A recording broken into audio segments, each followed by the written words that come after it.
Welcome back. Now I have a big fish with me here in the house, someone will be running for president, or is running for president, a presidential candidate for the KOWA party. Professor Oluremi Sonaya is here with me. Thanks for being here today, ma'am. Thank you very much. It's a pleasure. It's a pleasure to have you here as well. And leading up from the last interview I just had with the lady from Enough is Enough Nigeria, talking about the presidential debates, and she kept mentioning the fact that there were two major parties, the two major candidates who have been invited for a debate. I'm sure you've heard that a lot. Yeah. What does that do to you when you hear that? And I think it's a real pity that so many people are bent on convincing Nigerians that there are only two candidates. And interestingly, many people are not very happy with the two candidates. You know, it's a lot of but and so on, but it's just these two.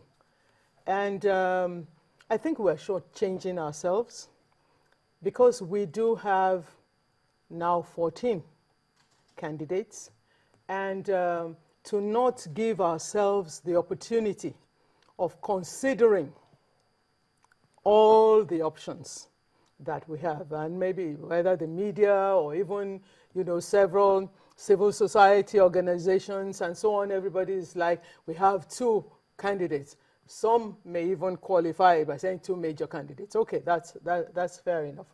But to just keep going on as if we simply have two candidates, I think we're really shortchanging ourselves, not making all the options that we have. But in fairness to them, these candidates have put in work. I mean, in the past, we practically had one party, and it was one candidate and the others. That's what it used to be. So in fairness to both candidates now, these are two major parties. And I don't think do you think it's really unfair to give them that tag? No, I think there are two major parties. There's no doubt about that. But what I'm saying is that we should not seek to convince Nigeria that there's no other option. That the option is just between two, which is not, that's not true. That's not true. Because these parties are also the ones, you know, they have contributed to bringing us to where we are today, isn't it? Yeah. So, you know, why don't we think of looking at them more critically and saying, look, do we have other options? That's what I'm saying. But you do realize that it is a tough fight you have in your hands with these two on all fronts. And do you think you should have started maybe earlier with your campaign, seeing how hard it would be to match their might, so to speak? I don't get scared of other people's might and whatever. What is laid on my mind to do, I go ahead and do. And I do it with all my strength, with all that I'm capable of. Of course, I could have started, you know, long ago and so on. But I was also sort of waiting to see whether there would evolve a candidate that one could wholeheartedly, enthusiastically support.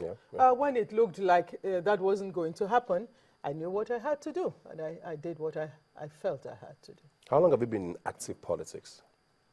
I retired from the Obafemi Awolowo University in 2010, and basically since then I have been in politics. That was part of the reason that I took an early retirement from my job at the university, so that I could have a little more time to devote to the issue of Nigeria and its problems. So, you know, writing about it, researching, and also participating actively. Were you with KOWA party all this while? I've been always with KOWA party. Okay. Yeah.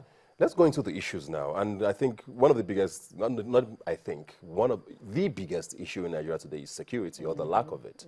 And most candidates have been throwing their hats in there saying what they would do or what they wouldn't do, specifically or not. What are you offering Nigerians security-wise? Because it's the biggest issue in Nigeria today. What are you going to do to keep Nigeria peaceful? To keep Nigeria peaceful is going to be everybody's business. There is absolutely no single individual who will be able to keep this nation peaceful if we all do not participate, if we all do not, you know, play our role. So what is happening in our communities, for instance? Why are people not coming out to give information in terms of intelligence gathering. All the things that are happening to make us insecure, are they not happening? You know, are the plans not being hatched among us? Why is it that people are probably afraid to give information? Could it be that, you know, when they gave intelligence reports and so on before, something happened or unexpectedly and whatever? The issue of our security can never be a partisan issue, because we either swim or sink together on this matter. So first of all, I believe that transparency and honesty, we must be able to trust those whose business it is, whose job it is, you know, to take care of us, to keep us safe. Let me speak more specifically now and talk about the Northeast in particular. And I think we woke up today to hear about attacks in Monguno and Maiduguri, and we heard that Maiduguri almost fell, but I heard reports just before I came in and confirmed that. I don't know if it's true that the military has reclaimed the town and all of that. But this has become a recurring decimal in Borno State, in Yobe State, in the Northeast. What are you going to do specifically that Mr. President, for example, hasn't done to stop this insurgency in the Northeast? Do you have any specific plans? Well, I don't know about specific, but I think that finding out what is Cameroon doing that we are not doing. You see, somebody in the position of the commander-in-chief of the armed forces of this country must have facts available to him,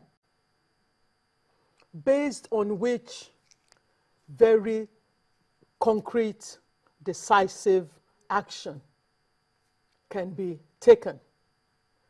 You know, why are we not getting it? And I believe part of it must be that there seems to be a loss of, how could one say, the whole moral fiber. The people who are fighting for us are not well taken care of and so on, so they are being pushed into the face of danger without being sure that they are well, backed up, their equipment is inferior to the people that they are facing and so on. These are all the issues that are coming out, that we're hearing about. If that is true, that must not continue. That cannot continue, because you are playing with our lives. So you must be sure to equip your armed forces, your fighting men.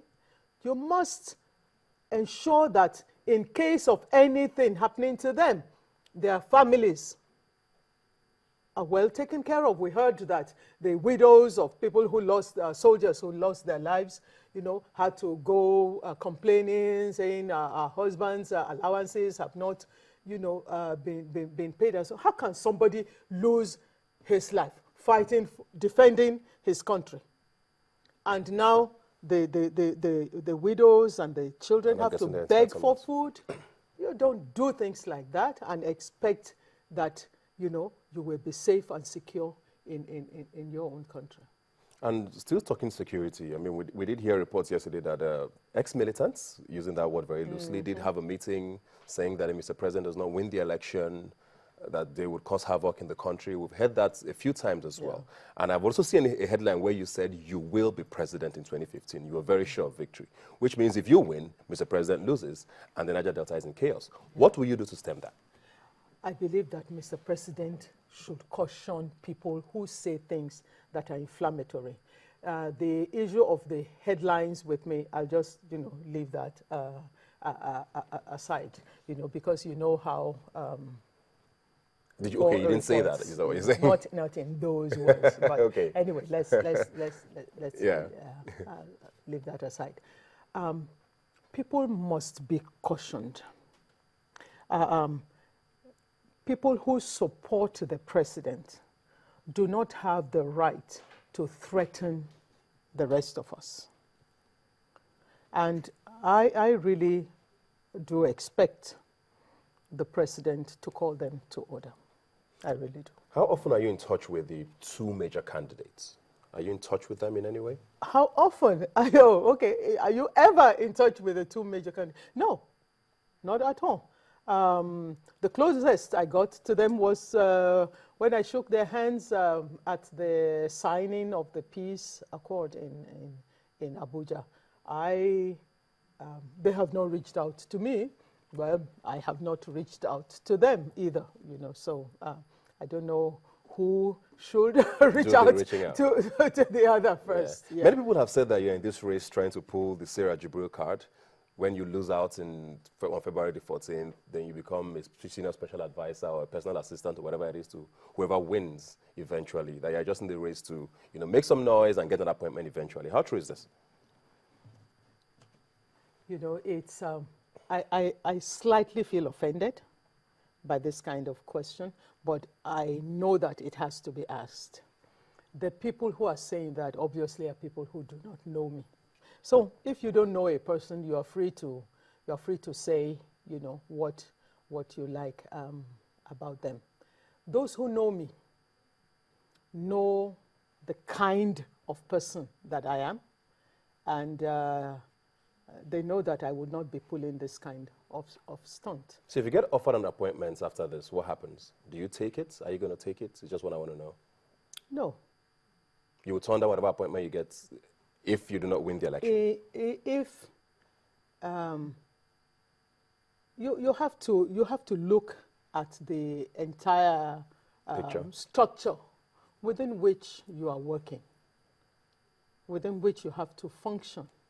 So, well, I'd have to say it depends on the outcome. Let me put it that way. Depends on, you know, who wins, what general, you know, if somebody comes and says, we are doing a complete overhauling of our political system or something like that. But given the present circumstances, I'm not looking for a political appointment. No, I'm not.